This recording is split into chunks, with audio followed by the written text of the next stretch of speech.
Saluting the flag, baseball, apple pie. It doesn't get more American than that. But there's another American pastime that is ingrained in every fiber of our nation, our workhorse culture. American work culture is rooted in hard work and productivity, often working long hours and sacrificing those vacations to get ahead.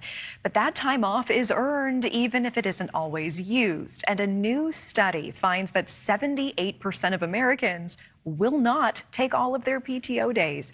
And the younger the employee is, the less likely they are to take time off. About 60% of millennials and Gen Z are saying they fear retaliation if they take time off work. Because of this negative work culture perception, some millennials are reportedly taking their time into their own hands and stepping out of the office without telling their boss. Jessica Kriegel is the chief scientist of workplace culture with Culture Partners. She joins us live. Jessica, thanks so much for speaking to us about this. What is quiet vacationing? What are millennials increasingly doing?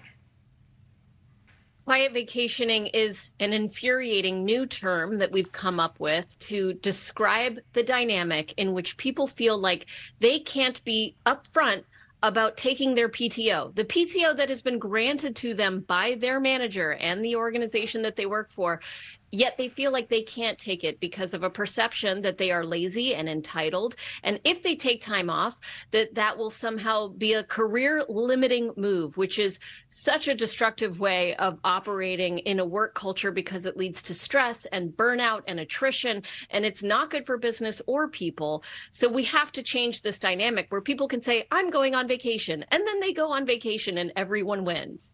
I mean, are Gen Zers and millennials right, though, to fear retribution for taking their PTO? Absolutely. I mean, I worked with an organization many years ago that moved to unlimited PTO, and then people started taking more PTO, and then there was backlash from managers who said, you're taking too much PTO. So they're getting mixed messages from leaders at that same organization. The CEO of the company went on vacation to Hawaii and then took a bunch of calls from the beach, which is a signal to employees that your time off isn't really time off. Just like me, I need you to stay connected when you're out of the office. And it's quite unfortunate because it doesn't allow us to get that regenerating time to ourselves that allows us to then be fully focused and fulfilled when we get back to work. And the mindset revolving work culture and time off really seems to vary and be stratified by generation. We see boomers, for instance, tending to be more loyal to their company long term, but they also do tend to take their maximum PTO. They're not leaving any of those minutes on the table. And then our younger generations, Gen Z is the least likely to take their time off. So what can Gen Z learn from boomers here?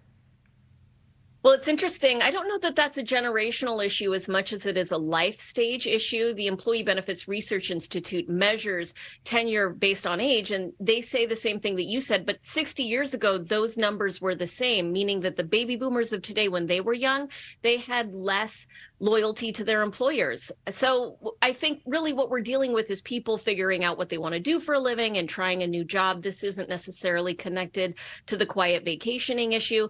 What we need to do is we need to understand that we live to work is not the mentality that we need to have. We work to live, we live to work. I mean, in Europe, they're looking at us and they're shaking their heads. They're saying, what is going on with these Americans? We have to change the way we think about work so that we can all win. You know, according to this study, millennials have sort of figured out this workaround. We were looking at this earlier.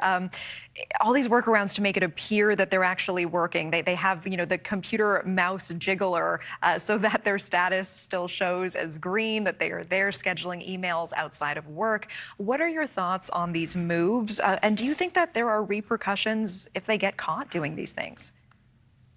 I think it's very unfortunate that we're resorting to lying and manipulation in order to get through the day and feel like we've gotten something for ourselves. And that's not the way to do it, obviously. I mean, for the people on my team, I want them to feel like they can take time off when they need it, that they are their best gauge of what they need when they need it, as long as we're focusing on outcomes and not stuck in the action trap, which is what so many leaders do. They focus on activity, activity, activity, and then you're burning yourself out and your team out. We need to focus on the way people think about work if we want to create really sustained productivity and behavioral change over time, where the organization can meet the results and it doesn't come at the cost of employees. I'm sure there are a lot of viewers listening and going, is Jessica hiring? Can I work for Jessica? Jessica Kriegel, thank you so much for your time. Appreciate it. Thanks for having me.